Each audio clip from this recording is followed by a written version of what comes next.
it's Maddie again, and for this week, we're going to be talking about gross things. Here I am again in my pizza shirt, because pizza is life, and is the representation of love. For this week, we're going to be talking about scar stories, because they're very exciting. So here we go.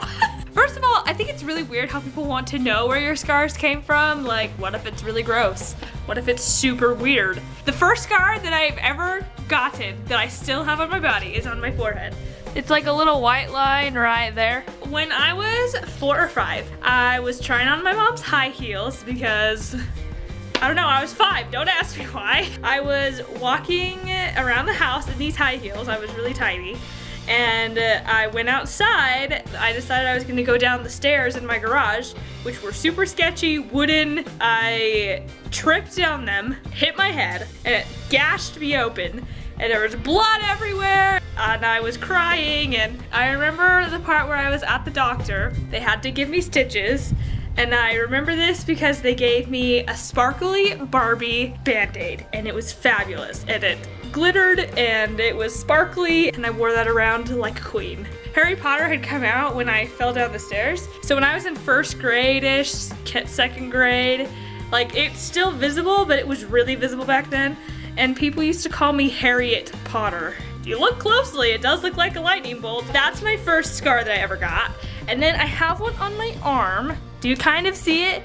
It's like a brown line right there. That is from a cookie sheet because I wasn't paying attention and it touched me and the cookie sheet burnt this line in my arm. I have one on my ear, but you can't see it because it's on the back. They had to like take out part of my earlobe, graft off some of it and sew it into my ear. That's really gross, I'm sorry.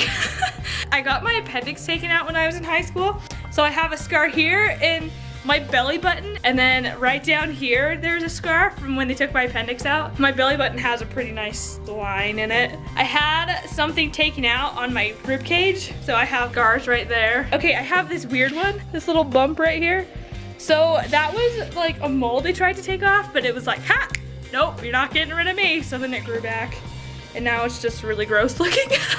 This is the most graceful of all scar stories. So I have one on my knee. Do you see how it's like purplish right there? So I was in college and all of us friends, we went to the store and then came back, and we were in one of those cars that only has 2 doors, and so the driver's seat has to go forward so the people in the back can get out. So the driver's seat came forward, but the seatbelt was still attached, so it like came around the front and on the bottom. And as I was going out, I like ducked down to get underneath it, but my foot caught on the bottom and I fell face flat on the cement and my knee skidded the ground. Jake felt really bad because it was his car and I was like all bleeding and scarred up and stuff. And I'm surprised I still have this. This was like 2 years ago. My knee is scarred.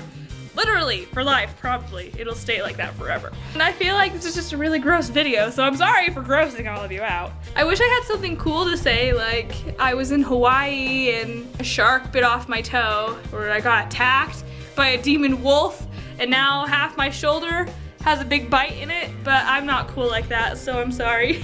This is probably really boring to listen to. So I'm sorry, we'll end this video by saying thank you for watching. Do you have cool scars? Tell me about them in the comments, okay? And like this video if you have scars similar to mine. Did you get your appendix out? Like this video. Okay, well, that is all I have for you this week. Thank you for watching. I will see you guys next week. Bye.